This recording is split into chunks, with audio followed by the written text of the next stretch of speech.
Hey, good morning. My name is Ryan, and this is a direct response to Michael Schaefer's question in one of my videos, comment sections, on Mosiah chapter 4, 16 through 30, which is in the Mormon Bible.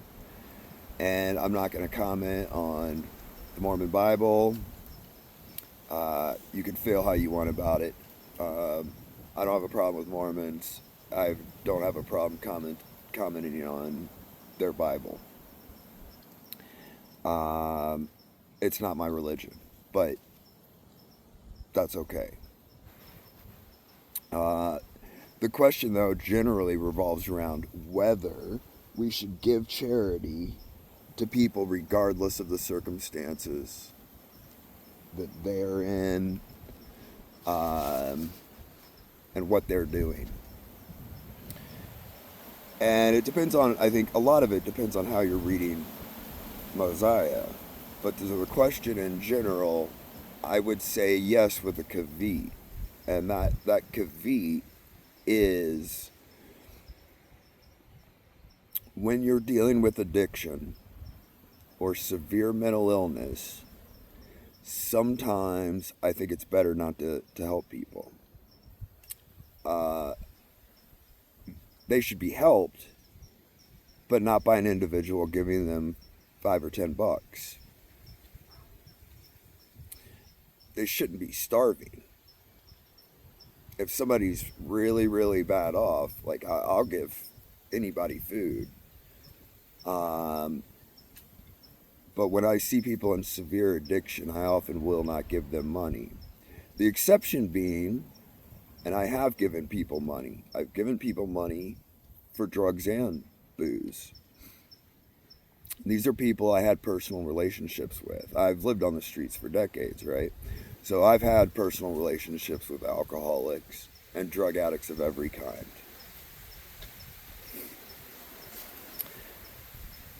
When people are addicts but behave civilly, I don't like their addiction. I would prefer they not. But I also know that me not helping them take away the pain that they're feeling from withdrawals, possibly in some cases life threatening,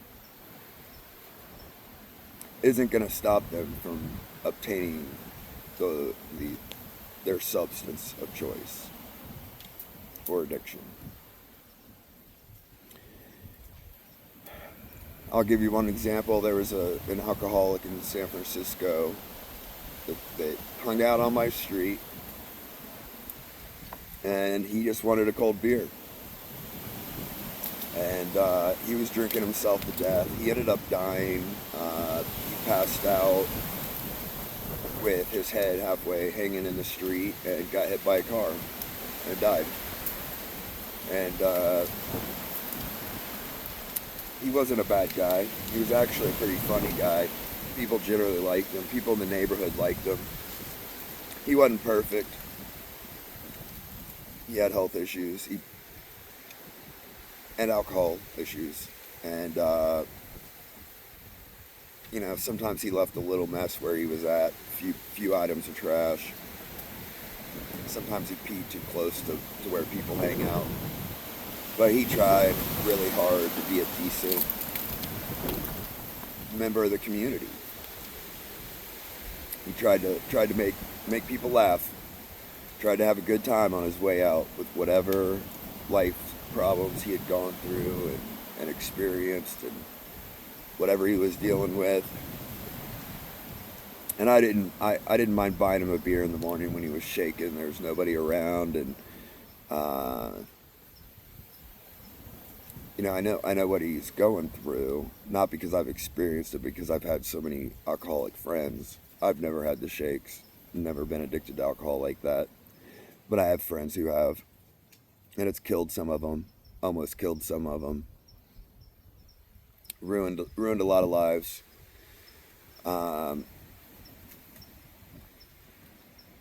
But I'd buy him beer, a beer to get him over the hump, so he would get out of the shakes. Um,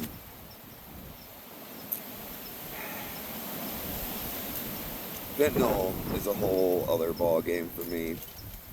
It's just there is no way to be a fentanyl addict and be a functioning, positive member of society.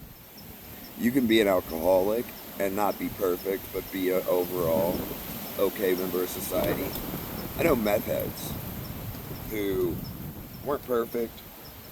You know, they had their problems, and they'd cause a few people here and there a little problem, but nothing too crazy, nothing violent.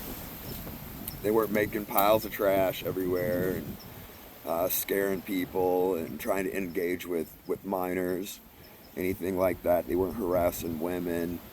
Um, they might borrow money from one of us or one of their buddies and not pay them back very quickly or something like that. They weren't causing a lot of problems. So I, I, I, I tend not to want to give money for hard drugs, but I've made exceptions. I have made exceptions for people that I know, and I think that's a big thing with homeless homelessness and beggars, and it's something I really encourage people to do is try to get to know if you've got somebody in your community that's homeless that you want to help. I think one of the best ways to help them is to talk to them and figure out what they're doing, who they are to some extent, what their attitude towards people is. Understand everybody has bad days, homeless people included. But if you can talk, spend a few minutes, a couple of different times, talking to your local bum, you can get to know them on a different level than just driving by and seeing them or saying a few words out of your car to them.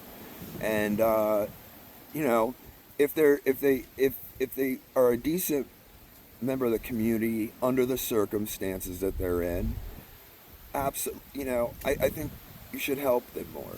I think that's I wouldn't have a problem with people helping someone even if they're in the throes of addiction, if you know them to an extent and you can kind of observe their behavior in society. You see how they treat people. You're not hearing about kids complaining that they're being harassed at the skate park by this guy, or they're not, the guy's not trying to talk to kids. He's not harassing teenagers. He's not leaving piles of trash in your community. And overall, just trying to be a decent person. I have no problem helping that person. But when they get to the point where they are a burden on society, to the point where people feel like they're dangerous, to where kids feel like they're being preyed upon, where they collect trash out of trash cans and throw it in piles on the street or in your parks. Those people need corrective behavior. And I don't have all the answers, but I feel like, an institution of some sort would be good. Society, I think, would be able to do a lot, but they aren't really allowed to by law. But I think at that point, when they get into the really bad addicts that have really bad behavior, that are completely dysfunctional and have a negative impact on society, I don't know if that should be funded. I think at that point, sure, don't let them starve. Give them a pack of ramen noodles or a cup of soup or whatever, a can of beans. But I wouldn't give them money, because that's just going to go to continue. That's going to fund them hurting society. That's going to fund them harassing children. It might get somebody hurt because their next hit, they're having a manic, whatever, drug-induced psychosis, and they end up hurting somebody. And I don't think that's charitable to that person or the society. Don't let them starve. I don't think anybody should be starving. but I don't think you want to be paying for fentanyl and the consequences of it. But again, talking talking to your local bums, even just a little bit, uh,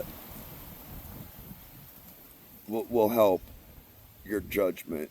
And I think there has to be some judgment.